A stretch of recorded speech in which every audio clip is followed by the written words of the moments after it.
ये तुम्हें इंस्टॉल कर देगा एक इस तरह का इन्वायरमेंट, जिस तरह जब तुम Dev C plus plus install करते हो तो वो actually C plus plus install नहीं करता, वो एक आईडी इंस्टॉल करता है, एक सॉफ्टवेयर इंस्टॉल करता है, एक इन्वायरमेंट इंस्टॉल कर देता है डेव का। तो बिल्कुल इसी तरह से ये एक पूरा एनवायरनमेंट है, इसमें इसके अंदर तुम काम करते हो, ये डेटाबेस मैनेजमेंट सिस्टम है मतलब। और जरूरी नहीं है कि तुम इसी स्क्रीन के थ्रू ही काम करो, तुम कमांड प्रॉम्प्ट के थ्रू काम कर सकते हो, और मतलब बहुत रास्ते हैं। तो बहरहाल ये इंस्टॉल करना तुम्हारी मजबूरी है, नेक्स्ट असाइनमेंट तुम्हारी मोस्ट लाइकली इसी के ऊपर होती है। अच्छा, तो लैंग्वेज लिखनी कैसे है, चलानी कैसे है, उसके कुछ रूल्स हैं, सिंपल सिंपल से, ज़्यादा कोई कॉम्प्लिकेटेड काम नहीं है। लैंग्वेज के बेसिकली ना दो हिस्से बनते हैं, एक को डीडीएल कहते हो, एक को डीएमएल कहते हो। डीडीएल होती है डेटा डेफिनेशन लैंग्वेज, और डीएमएल होती है डेटा मैनिपुलेशन लैंग्वेज। यानी सीक्वल के अंदर जो तुम कमांड्स लिखते हो उनको बेसिकली दो कैटेगरीज में तोड़ते हैं कि ये डीडीएल है या डीएमएल है। डीडीएल डेटा डेफिनेशन लैंग्वेज है, ये बेसिकली मेटा डेटा डिफाइन करती है, टेबल का नाम क्या है, उसके अंदर कॉलम कितने हैं, कॉलम का साइज कितना है, टेबल किस डिस्क पे पड़ी हुई है। यानी एक्चुअल डेटा जो है वो डीडीएल में नहीं होता, इसमें मेटा डेटा ही होता है। और डीएमएल में एक्चुअली डेटा होता है कि स्टूडेंट एक्स वाई जेड है, उसके फादर नेम ये है, उसका एड्रेस ये है, ये जो एक्चुअल डेटा है वो डीएमएल के जरिए से हम करते हैं। तो ये मोटी मोटी दो कैटेगरीज हैं और आसान है। जहां पे एक्चुअल डेटा की बात हो रही होगी वो डीएमएल है, वहां पे डीएमएल की कमांडें चल रही हैं।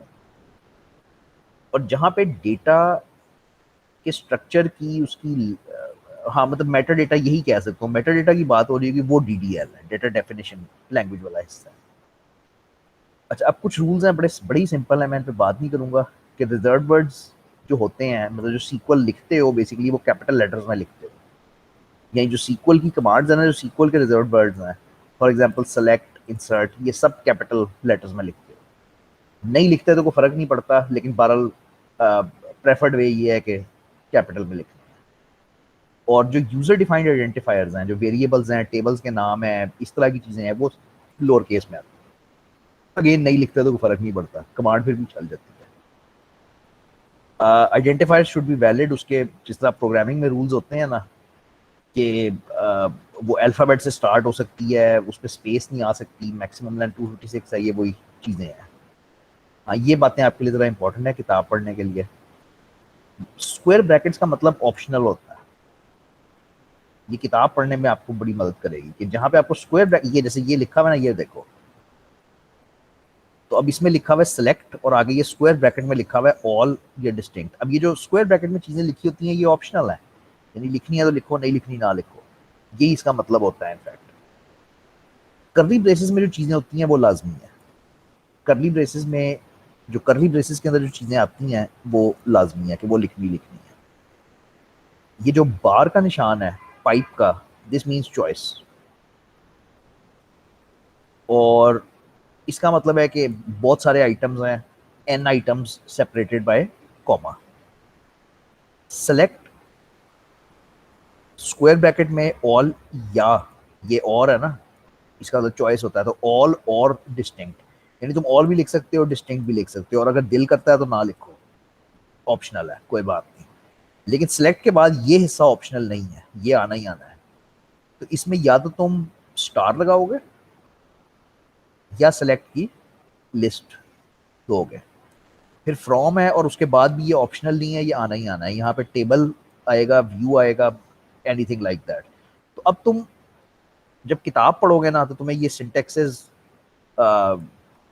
तंग करेंगे, और इनको इस तरीके से पढ़ना है, मतलब कि ये फलानी चीज ऑप्शनल है, फलानी चीज लाजमी है।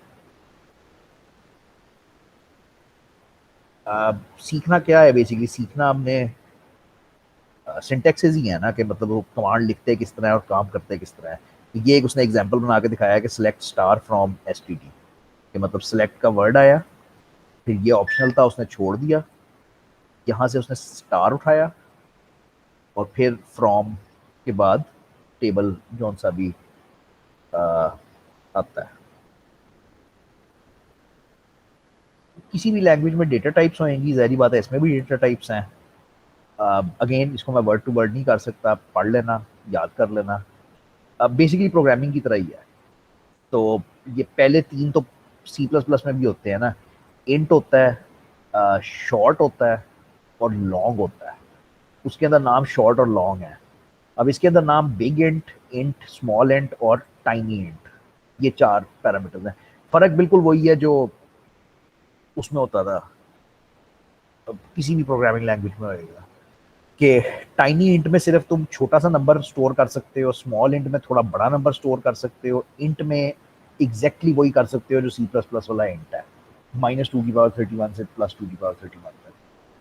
और बिग इंट बड़े इंटीजर्स हैं, तो वो 2 की पावर 63 तक। तो इंटीजर्स की टाइप्स हो गई। उसके बाद बिट एक डेटा टाइप है जो जो बुलियन होती थी प्रोग्रामिंग में, यानी ट्रू फॉल्स, वो यहाँ पे बिट है, कि यस है या नो है, ट्रू है या फॉल्स है। दो हैं, डेसिमल और न्यूमेरिक।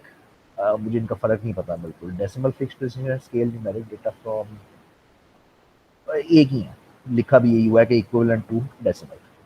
तो इंटीजर यूज करना है तो चार कैटेगरीज हो गई, ट्रू फॉल्स में बिट है। डेसिमल यूज करना है तो दो कैटेगरीज हो गई अगेन। अच्छा, टेक्स्ट इसमें जरा इंटरेस्टिंग है और याद भी करना होता है। तो कैरेक्टर जो है वो तुम्हें आदत है प्रोग्रामिंग में करने की, के वन कैरेक्टर को कहते हैं। तो सीक्वल में कैरेक्टर की जो डेटा टाइप है वो बाय डिफॉल्ट 30 कैरेक्टर है, यानी 30 कैरेक्टर्स तक का फील्ड तुम बना सकते हो। तो ये चार, इसको चार पढ़ते हैं। साथ एक टाइप है वारचार, वेरिएबल कैरेक्टर, वेरिएबल कैरेक्टर इसको चेंज कर सकते हैं। टेक्स्ट है, जिसका फायदा सिर्फ ये है कि इस पर लिमिट नहीं होती। कैरेक्टर्स वालों पे लिमिट होती है कि मैक्सिमम 8000 कैरेक्टर्स तक आ सकते हैं, इसके ऊपर लिमिट कोई नहीं होती। और एन चार मनी के यूनिट्स हैं, फ्लोटिंग पॉइंट्स हैं, डेट्स हैं। ठीक है, ये सब डेटा टाइप्स है ना। डेट की और इसकी मनी की तो कोई डेटा टाइप नहीं होती प्रोग्रामिंग में यूजली, वो आपको खुद बनानी पड़ती है। अच्छा, अब ये एग्जांपल ले कि वो काफ़ी आगे तक चलता है, 5-6 लेक्चर्स तक। ये एक ईआर डायग्राम था जो हमने पहले बनाया था। इसमें प्रोग्राम का टेबल था, कोर्सेज का टेबल था, कोर्सेज ऑफर्ड, स्टूडेंट की सब टेबल्स थे ना। तो प्रोग्राम का टेबल था जिसमें प्रोग्राम नेम प्राइमरी की था, टोटल सेमेस्टर्स था, प्रोग्राम क्रेडिट्स था। अब करेगा ये कि ये चीज़ें आहिस्ता आहिस्ता आहिस्ता आहिस्ता बनाएगा यूजिंग सीक्वल सर्वर की कमांड, जो साथ साथ आपको पढ़ाई जाएगा कि कमांड्स कैसे वो करते हो। तो it is use to specify a database schema, ये स्कीम नहीं स्कीमा होना चाहिए, a database schema as a set of definitions expressed as DDL statements. Basically हम इसको बनाने के लिए कुछ डीडीएल की स्टेटमेंट्स, डीडीएल की कमांड्स लिखेंगे और उनको एग्जीक्यूट करेंगे, तो आ, वो इस डेटाबेस के स्ट्रक्चर को डिफाइन करेंगी। यार ये लफ्ज़ ज़रा इंपॉर्टेंट है। डीडीएल स्टेटमेंट्स आर कंपाइल्ड, यानी जब डीडीएल स्टेटमेंट्स चलती हैं, they result in a set of tables, tables बन जाते हैं, stored in a special file called a data dictionary और अ डेटा डायरेक्टरी।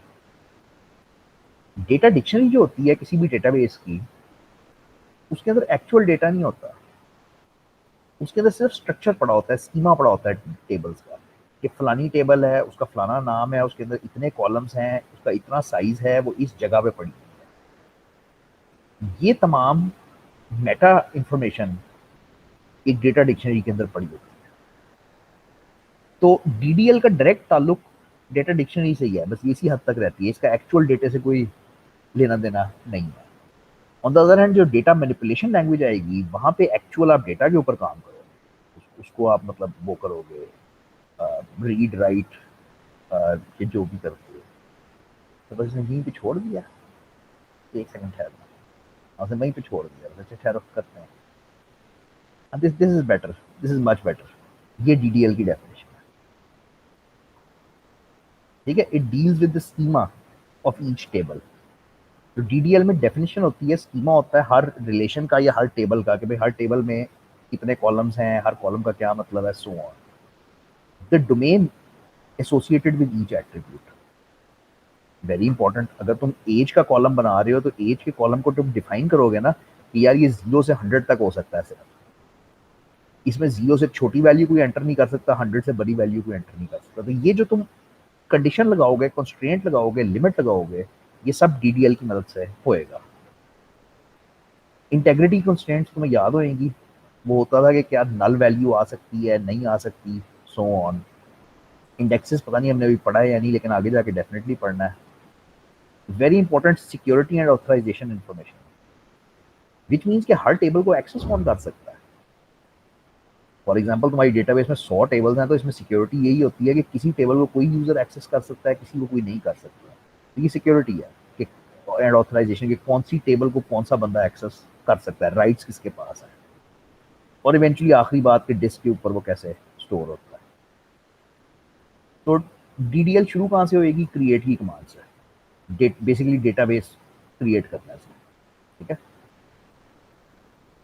डीडीएल में क्या होएगा भाई, वंस अगेन अभी तक अगर समझ नहीं आई तो स्कीमा बनाने हैं, टेबल्स बनानी है, बेसिक एक स्ट्रक्चर बनाना है। तो सीक्वल सर्वर के अंदर तुम अनफॉर्चुनेटली तुम्हें ये पूरी आज़ादी देता है कि तुम इस पे क्लिक करके राइट क्लिक करो और न्यू डेटाबेस बना लो, as simple as that. New database बनाओगे तो उसको उसको नाम दोगे, मैंने नाम दिया टेस्ट डीबी का। ये वो सिक्योरिटी इंफॉर्मेशन है कि इस डेटाबेस का ओनर कौन है। मैं यहाँ से यूजर सेलेक्ट कर सकता हूँ कि कौन सा यूजर इसका ओनर है, लेकिन मैंने यूजर्स इंस्टॉल नहीं किए हुए इसलिए वो है नहीं। अच्छा, उसके बाद बहुत सारी चीज़ें सेलेक्ट कर सकते हो, लेकिन बहरहाल ये कुछ मोटी मोटी बातें कि अ, ये टेस्ट डीबी की फाइल होएगी, ये टेस्ट डीबी लॉग की फाइल होएगी, आप नाम चेंज कर सकते हो, ये फाइल्स हैं। ये आपको बताएगा कि ये फाइल्स मैं कहाँ जाके स्टोर करूँगा। ये वो सी के अंदर प्रोग्राम फाइल्स, ये सब कुछ आप चेंज कर सकते हो ना अपनी मर्जी से, कि मैं लॉग फाइल कहीं और रख सकता हूँ या वट। तो ये वो स्कीमा की बात है कि मैंने डेटाबेस सिर्फ एक बेसिक स्ट्रक्चर खड़ा किया है। ठीक है। अच्छा, लेफ्ट साइड पे ये तीन ऑप्शंस हैं, जनरल, ऑप्शंस और फाइल ग्रुप्स। शुरू में आप इसको नहीं छेड़ सकते, आपको नहीं समझ आती कि ये क्या चीज़ें हैं, क्योंकि इसमें बहुत सारी हाई लेवल की ऑप्शंस हैं जो आप चेंज कर सकते हो डेटाबेस बनाते हुए। ये सर्विसेज है, कुछ वेरिफिकेशन हैं, इस तरह की चीज़ें हैं। तो नॉर्मली बिल्कुल इसको ना छेड़ो स्टार्ट में। File groups is again important अगर आप सर्वर्स पे काम कर रहे हो, कि वो होता ये है कि इमेजिन करो एक 40 GB की डिस्क की हार्ड डिस्क पे तुमने डेटाबेस रखी है। अब जब वो 40 GB फुल हो जाता है तो तुम्हारा एप्लीकेशन बंद हो जाती है, यानी एलएमएस चलना बंद हो जाएगा, क्रैश कर जाएगा, वो कहेगा डिस्क ही खत्म हो गई। तो फाइल ग्रुप्स ये होते हैं कि आप उसको डेजिग्नेट कर देते हो कि अगर एक फाइल ग्रुप खत्म होता है तो दूसरा स्टार्ट कर लो, दूसरा खत्म होता है तीसरा स्टार्ट कर लो, सो ऑन, और ऑटोमेटेड तरीके से ना। बल कुछ नहीं बदलना, आपने सिर्फ डेटाबेस का नाम देना है, बाकी चीजें सिर्फ पढ़नी है और ओके कर देना है। तो ये तुम्हारी टेस्ट डीबी बन गई, इसको खोल के देख लो। तो इसके अंदर ये सारा कुछ होता है, डेटाबेस के एक नोड के अंदर ये सारा कुछ है। डायग्राम्स, वो ईआर और वो सारे हैं, ये खुद ब खुद बनते हैं। ये भी मज़ेदार बात है कि जब डेटाबेस बनी होए और तुमने उसमें से उसका डायग्राम निकालना है तो ये खुद ब खुद बनता है, हमने नहीं बनाना। टेबल्स हमारा काम है, इस वक्त जो हम सीख रहे हैं ये खाली है, इसके अंदर बेसिकली सिस्टम की कुछ टेबल्स हो, दैट्स इट, हमारी कोई टेबल इसके अंदर मौजूद नहीं है। व्यूज पढ़ेंगे तो जरूर करेंगे, एक्सटर्नल रिसोर्सेज, ये प्रोग्रामेबिलिटी है जिसमें स्टोर प्रोसीजर्स और इस तरह की चीजें आती हैं। बल फिलहाल हमारा लेना देना सिर्फ इस टेबल्स के साथ है, हमने डेटाबेस बना ली और अब इस पे कुछ टेबल्स बनाओगे, कुछ काम करोगे। तो पहला काम तो जो होएगा ना, वो डेटाबेस बजाते खुद क्रिएट करना है, जो मैंने अभी किया। वंस दैट इज डन, अब कोशिश करनी है कि हर काम कमांडों से करो। यानी तुम ये वैसे तो तुम राइट क्लिक करके इसी तरह से टेबल भी बना सकते हो, ये राइट क्लिक करो, न्यू करो, टेबल बना लो, लेकिन इस तरह से नहीं करना, वो फिर कमांड्स ही सीखते हैं फिर। सॉरी, ये भी मुझे करके दिखाना चाहिए था। मैं गालबन ये लिख के,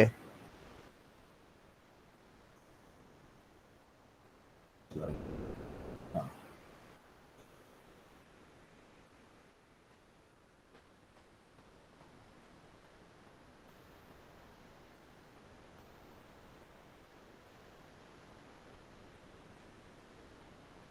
अच्छा जी, मैंने ये कमांड लिखी है क्रिएट डेटाबेस एग्जाम। अब मैं इसको रिफ्रेश करता हूँ।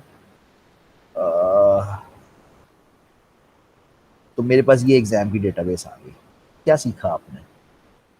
आपको ये सीखना चाहिए था कि मैं GUI GUI इस्तेमाल करते हुए राइट क्लिक करके न्यू डेटाबेस बना लूँ तो मेरी डेटाबेस बन जाती है, वेरी गुड।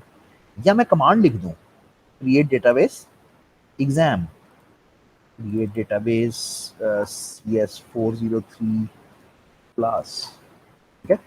लिख के इसको कमांड को एग्जीक्यूट करो और अपना डेटाबेसेस का नोड रिफ्रेश कर लो, तो तुम्हें वो CS403 की क्लास की डेटाबेस भी नजर, उसके अंदर भी सब कुछ वही तुम्हें नजर आएगा, टेबल्स यूज सारा कुछ सो ऑन, ठीक है। मैं डिलीट करने लगा हूँ। गांधी डाल में फिर बाद में याद नहीं रहता कि क्या किया। ठीक है, यहाँ पे सीखने वाली बात ये थी कि मैं ये कमांड लिख के भी सिंपली डेटाबेस क्रिएट कर सकता हूँ। आपने प्लीज कमांड्स के ऊपर आपका फोकस है, आपने GUI के ऊपर नहीं काम करना। बहुत सारा कुछ ये खुद ब खुद कर देता है GUI, लेकिन आपने वो नहीं करना, आपने कमांड्स के ऊपर करना है। और बाय द वे ये आप टाइम ज़ाया नहीं कर रहे, ये सिर्फ एक SQL सर्वर है जो ये GUI आपको प्रोवाइड कर रहा है। इसके अलावा बहुत सारे और डेटाबेस सिस्टम्स हैं जिनमें कोई GUI नहीं है, जिनमें GUI है ही नहीं, एग्जिस्ट ही नहीं करता। आपने कमांड्स लिख लिख के लिनक्स के सिस्टम पे उसको चलाना होता है, तो ये सीखना पड़ता है इन एनी केस ना। तो पहली कमांड तुम DDL की कमांड है create database, this creates a simple database. अच्छा, अब ये क्रिएट कमांड का सिंटेक्स है, ये बड़े ही गंदे लिखे हुए हैं, तुम्हारी हिम्मत है कि कैसे पढ़ोगे। ये है जी क्रिएट टेबल की कमांड, यानी अब डेटाबेस बन गई, अगला काम क्या होगा, टेबल बनानी है, ठीक है। तो इसके अंदर कुछ ऑप्शनल एट्रीब्यूट्स हैं, ये सब ऑप्शनल है, ठीक है। और वो क्या कह रहे हैं, बेसिकली मैं ये बता सकता हूँ कि किस डेटाबेस के अंदर बनानी है और इस टेबल का ओनर कौन होएगा, सॉरी, किस डेटाबेस के अंदर बनानी है, उस डेटाबेस का ओनर कौन है, और फिर टेबल का ओनर कौन है जो मैं टेबल बना रहा हूँ। बहरहाल ये तो ऑप्शनल था, मैं क्रिएट टेबल लिखूंगा, उसके बाद टेबल का नाम बताऊंगा, ये लाजमी लिखना है मैंने, और उसके बाद ये गोल ब्रैकेट लगाऊंगा। और ये हिस्सा अब लाजमी है, ये मतलब ये ऑप्शनल नहीं है ना, ये करली ब्रेस लगा हुआ है। तो यहाँ पे मैं कॉलम डेफिनेशंस अपनी दे सकता हूँ, ठीक है। ये बहुत मुश्किल है इससे समझना, तो मैं यहाँ से समझूंगा। तो मैंने लिखा क्रिएट टेबल एयरपोर्ट, यानी मैं एयरपोर्ट नाम की टेबल बना रहा हूँ। गोल ब्रैकेट लगाओगे,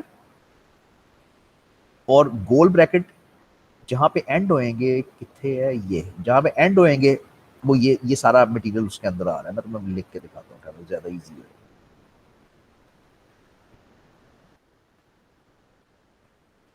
क्रिएट टेबल है,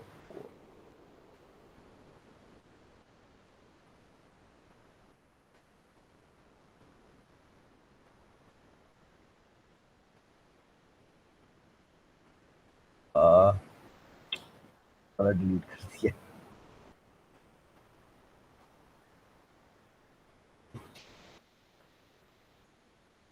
एक्शन मार 4 है। अच्छा, नेम जो है ये है, चेक इन जो है वो वार 4 ये है, रिजर्व ये है, ठीक है। अब समझ, तो जी इसको देखो, ये बहुत कदरे आसान होना चाहिए समझना जो पहले लिखा हुआ था उससे। तो क्रिएट टेबल तो लिखना ही लिखना है ना, ये तो सिंटेक्स के अंदर है कि क्रिएट टेबल तो लिखना ही लिखना है। उसके बाद ये कुछ ऑप्शनल एट्रीब्यूट्स थे जो यहाँ पे नहीं लिखे हुए, ज्यादातर लिखते भी नहीं है। उसके बाद टेबल का नाम लिखना है कि कौन सी टेबल बनानी है। मैंने एयरपोर्ट की टेबल बनानी है, नाम रखा है टेबल का एयरपोर्ट। अब उसके बाद ये जो ब्रैकेट शुरू होता है और ये जो ब्रैकेट एंड होता है, इसके अंदर तमाम एट्रीब्यूट्स आ जाते हैं उस टेबल के, कॉलम्स कौन कौन से बनाने हैं। तो मैंने एयरपोर्ट का कॉलम बनाना है, नेम का बनाना है, चेक इन का बनाना है, रिजर्व का बनाना है और फ्लाइट इनको, ये 5-6 कॉलम मैंने बनाने हैं। उसके आगे उसकी डेटा टाइप आ रही है कि एयरपोर्ट का कॉलम कैरेक्टर होएगा, साइज उसका 4 होएगा। और बल्कि ये तो बात आगे जा रही है, इसके आगे ये भी लिखा हुआ है कि नॉट नल, यानी ये कॉलम नल नहीं हो सकता। इसी तरह नेम का कॉलम है वो var होएगा, चेक इन का कॉलम है सो ऑन। मैं इसको करूंगा एग्जीक्यूट। एक बात का ख्याल रखना, अगर GUI यूज कर रहे हो, ये ग्राफिकल यूज कर रहे हो, तो ये तुम्हें डेटाबेस यहाँ से सिलेक्ट करनी होती है, क्योंकि जब तुम ये कमांड चलाओगे तो वो किसी खास डेटाबेस के अगेंस्ट चलती है। मेरे पास यहाँ पे 4-5 डेटाबेसेस पड़ी हैं, तो किसके अगेंस्ट चलानी है? टेस्ट डीबी के अगेंस्ट। एग्जीक्यूट करो। बस हो यार, एरर आ गया। could not find stored procedure var char but why not?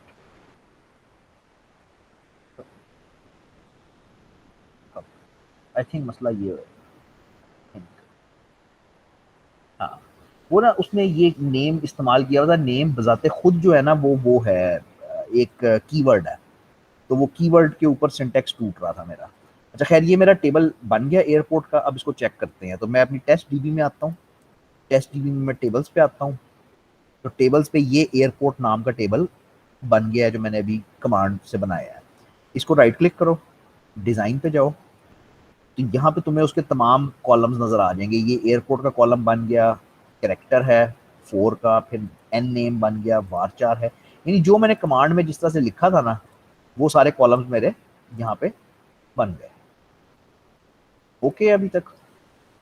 And this wasn't, मैं ऐसे नहीं कर सकता था। मैं इधर से टेबल से राइट क्लिक करके न्यू टेबल भी कर सकता था। मैं यहाँ पे खुद हाथ से टेबल बना सकता। जरूरी नहीं था कि कमांड दे के ही आपने ये काम करना है। तो तो अगेन, तो इसकी प्रैक्टिस तुम्हारे लिए सिर्फ ये हो सकती है कि तुम वो जो ऊपर उसने जहाँ से शुरू किया था ना, वो जो ये, तुम ये उठाओ और इस पूरे का पूरे स्ट्रक्चर को बनाओ यूजिंग कमांड्स।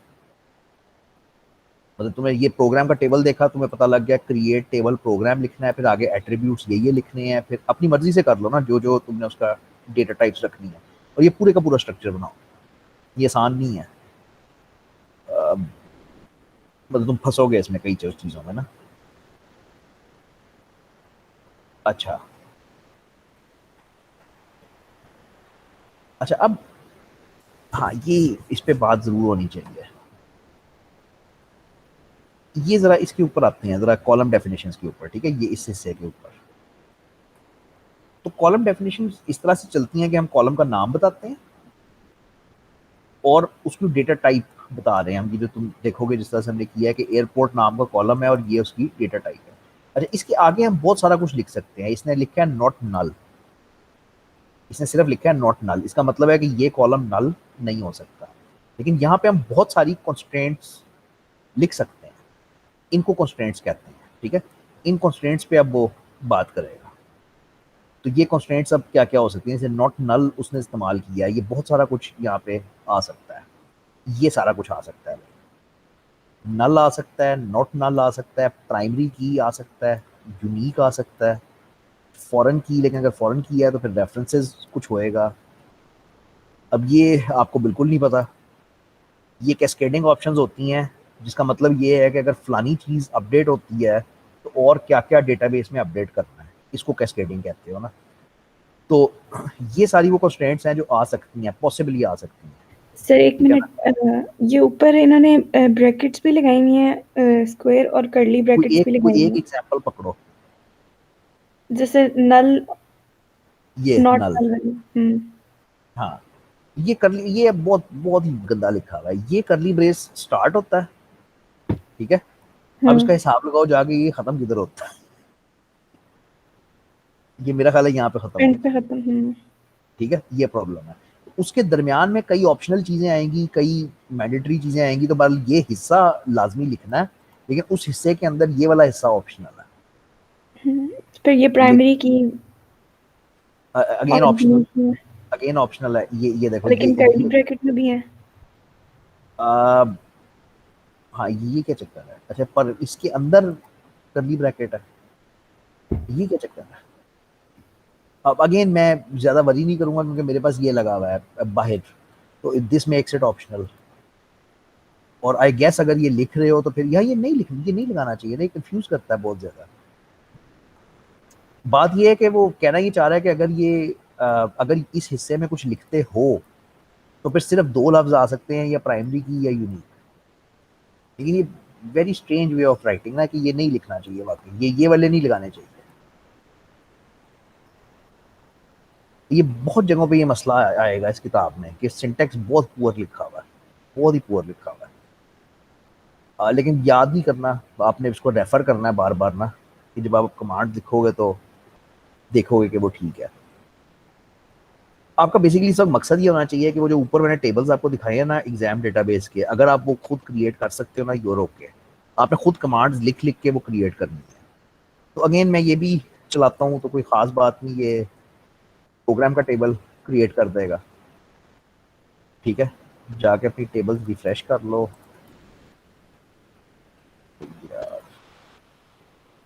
तो तुम्हारे पास अब वो प्रोग्राम का टेबल भी आ गया जो अभी तुमने क्रिएट किया है। ठीक है, जब तुम गूगल से हेल्प मांगते हो डेटाबेसेस के बारे में तो तुम्हें इस तरह के स्क्रिप्ट्स मिलते हैं ना, तुम्हें इस तरह की कमांड स्क्रिप्ट्स मिलते हैं जिनको फिर तुम अपनी डेटाबेस में लाके एडिट करके रन करते हो, बिल्कुल जिस तरह से प्रोग्रामिंग होती है। ठीक है, बस अब नहीं मैं चलाऊंगा, ये खुद चलाना चीज़ें। ये स्टूडेंट का टेबल है। अच्छा, ये अब जरूर करूंगा, ये जरूर करूंगा। लो भाई, ये स्टूडेंट का टेबल है, बड़ा ही सादा सा। स्टूडेंट आईडी बना दो, स्टूडेंट नेम बना दो, फादर नेम, एड्रेस, फलाना, इसमें कोई खास बात नहीं। खास बात इधर है। ठीक है, वो कहता है स्टूडेंट आईडी बनाओ 5 कैरेक्टर्स की, दैट्स फाइन, लेकिन अब उसके आगे कंस्ट्रेंट कैसे डालते हैं, उसके आगे कंस्ट्रेंट ऐसे डालते हैं। ये मैंने कंस्ट्रेंट लगाई, कीवर्ड है कंस्ट्रेंट बाय द वे। मैंने कंस्ट्रेंट का नाम रखा एस टी पी के, स्टूडेंट की प्राइमरी की, ये कुछ इस तरह, और मैंने कहा कि ये प्राइमरी की कंस्ट्रेंट है। ओवरऑल मैं ये कह रहा हूँ कि स्टूडेंट की टेबल बनाओ जिसमें स्टूडेंट आईडी एक एट्रीब्यूट होएगा, एक कॉलम होएगा, लेकिन मेरा वो कॉलम प्राइमरी की होएगा। और इस प्राइमरी की, यार ये हिस्सा जो है ना, ये बड़ा वो होता है, डिफरेंट सा होता है। ये है कि जो मैं शर्त लगा रहा हूँ ना कि प्राइमरी की होएगा, उस शर्त का भी नाम रख रहा हूँ, उसका नाम S T under score P के है। उसके ऊपर मैं एक और कॉन्स्टेंट लगा रहा हूँ, स्टूडेंट सी के, और वो ये है कि चेक करो कि student ID is like this. ये स्पेस नहीं होनी चाहिए, ये बस मिसप्रिंट है। वो कह रहा है कि अगर आप फोर्स करना चाहते हो कि आपकी स्टूडेंट आईडी ऐसी हो कि पहले उसमें एस का लेटर आए, फिर एक नंबर आए 1 से 9 तक, फिर एक नंबर आए 1 से 9 तक, फिर एक नंबर आए 1 से 9 तक, फिर एक नंबर आए 0 से 9 तक, 1 2 3 4 डिजिट्स हों, यानी आपकी स्टूडेंट आईडी की शक्ल ऐसी हो कि पहले उसमें एस का कैरेक्टर आए और उसके बाद 4 डिजिट्स आए। तो ये खुद ब खुद तो नहीं होएगा, ये आपको फोर्स करना पड़ेगा, कि आपको बताना पड़ेगा कि भाई मैं ये चाहता हूँ। तो मैंने स्टूडेंट आईडी के ऊपर 2 कंस्ट्रेंट्स लगाई। कंस्ट्रेंट्स का नाम रखा एस टी पी के और एस टी सी के। जो एस टी पी के थी वो सिंपल कंस्ट्रेंट थी, वो सिर्फ उसको कह रही है कि ये मेरी टेबल की प्राइमरी की है, सिंपल, नथिंग स्पेशल। ये जरा स्पेशल है, ये चेक की कंस्ट्रेंट है, और चेक की कंस्ट्रेंट ये करती है कि एक रेगुलर एक्सप्रेशन के अगेंस्ट तुम्हारे एट्रीब्यूट को चेक करती है। अब रेगुलर एक्सप्रेशन तुम पढ़ते हो अगले सेमेस्टर में जाके, अनफॉर्चुनेटली। ठीक है, 5वें सेमेस्टर में पढ़ते हो, लेकिन यहाँ पे मतलब एटलीस्ट तुम्हें लॉजिक समझ आनी चाहिए कि हो क्या रहा है। तुमसे रेगुलर एक्सप्रेशन कोई नहीं मांगेगा, लेकिन लॉजिक समझ आनी चाहिए। तो इसको मैं चलाने की भी कोशिश करूंगा, तो मुझे इसमें 2 सिंटेक्स एरर्स नजर आ रहे हैं, देखते हैं क्या कर निकाल सकते हैं। अच्छा जी,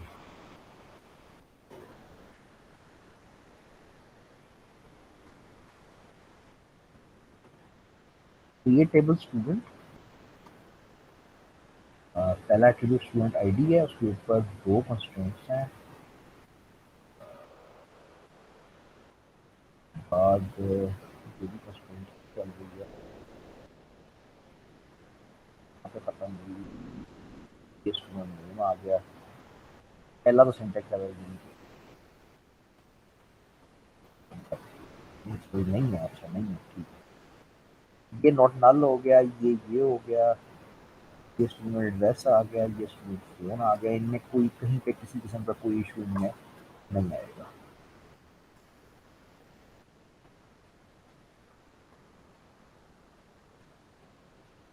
ठीक है भाई, तो इसको हम अपनी टेस्ट डीबी के अगेंस्ट चलाएंगे, अगर चल गई तो ये टेबल हमारा स्टूडेंट का बन जाएगा। ठीक है, अच्छा अब टेस्ट डीबी को जाके रिफ्रेश करो।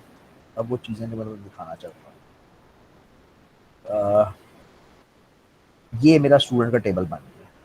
ठीक है जी, अब कम से कम इतना तो तुम्हें बिल्कुल क्लियरली समझ आ गया होगा कि इसमें सी जी पी ए का कॉलम होएगा, करंट का कॉलम होएगा, प्रोग्राम नेम, ये सब कॉलम इसके अंदर बने हुए हैं। अ, जो मैं तुम्हें चीज़ दिखाना चाहता हूँ वो ये है, this is what you were doing. जब तुम स्टूडेंट के टेबल को खोलते हो तो इसके अंदर जाहिर बात है कॉलम्स तो होंगे ही, वो तो आसान सी बात है, कॉलम्स का नाम है। स्टूडेंट आईडी जो है आपकी वो प्राइमरी की है। वो कैसे प्राइमरी की बन गई? वो इस वजह से बन गई कि आपने ये कंस्ट्रेंट लिखी। कंस्ट्रेंट्स में दिखाना चाहता हूँ। तो एक आपने एस टी सी के की कंस्ट्रेंट बनाई। ये जो आपने एस टी सी के की कंस्ट्रेंट, देखो पहली कंस्ट्रेंट तो बिल्कुल ईजी थी, उसने सिर्फ प्राइमरी की बनाना था, दैट्स इट। ये जो कंस्ट्रेंट आपने बनाई है ना, ये करती है कि इस कॉलम में, स्टूडेंट आईडी के कॉलम में, जब भी आप डेटा एंटर करोगे तो वो डेटा को चेक करेगी। चेक की कंस्ट्रेंट है। और चेक ये है कि क्या स्टूडेंट आईडी इस पैटर्न को मैच करती है या नहीं करती। ठीक है ना? कि उसमें ये सारा डेटा, मतलब एस और 4 डिजिट्स आते हैं या नहीं आते। अ, ये सारा कुछ तुम हाथ से बना सकते हो। इधर राइट क्लिक करके न्यू कंस्ट्रेंट कर लो और कंस्ट्रेंट हाथ से टाइप कर लो। लेकिन वो एक्चुअली जब आप ये करते हो तो ये है, मतलब इसके ऊपर वो आप यूज करते हो। तो अब मैं इसमें डेटा एंटर करने की कोशिश करूंगा, सिर्फ एक रिकॉर्ड। तो मैंने कहा स्टूडेंट आईडी 1 है, के साथ कुछ लग गया है, देखते हैं क्या होता है। बस प्रोग्राम में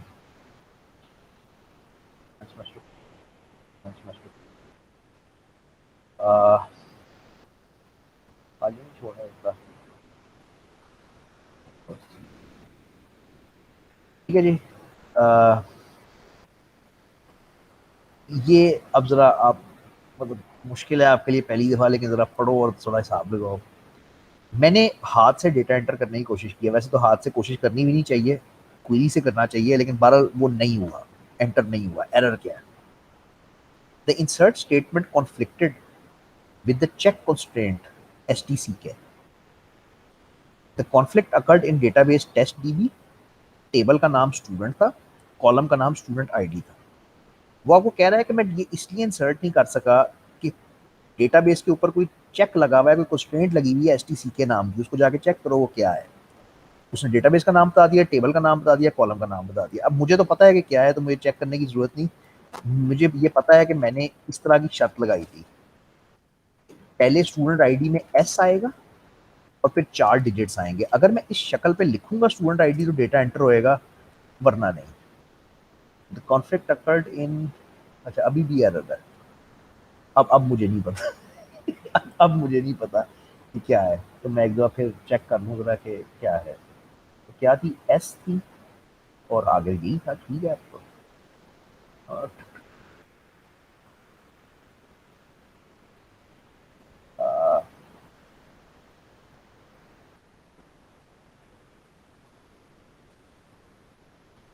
insert statement conflicted with STCK, the conflict occurred. अब इसको डिबग करना पड़ेगा कि ये क्यों नहीं मान रहा 4 डिजिट्स और वो। अच्छा,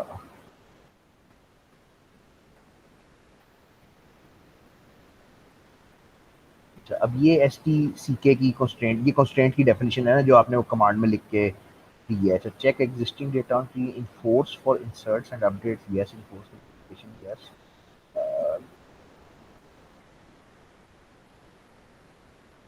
नहीं भाई, मुझे नहीं पता चला कि क्यों है, लेकिन मैं इसको चेक जरूर करूंगा क्योंकि ये नहीं होना चाहिए, अब नहीं होना चाहिए।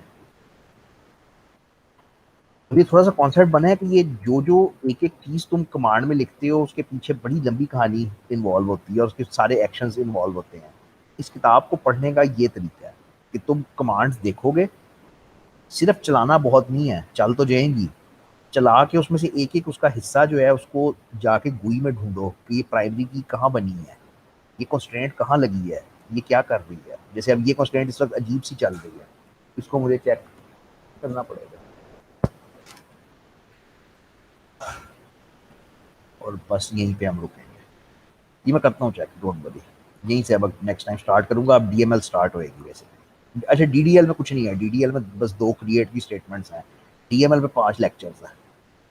ठीक है, प्लीज प्लीज प्लीज वो जाके टेबल्स जरूर बनाना, उन पे काम करना। वो जो प्रोजेक्ट और वो सारा था ना पीछे वाला हिस्सा, उस पे काम जरूर करना, वही प्रैक्टिस है आपकी।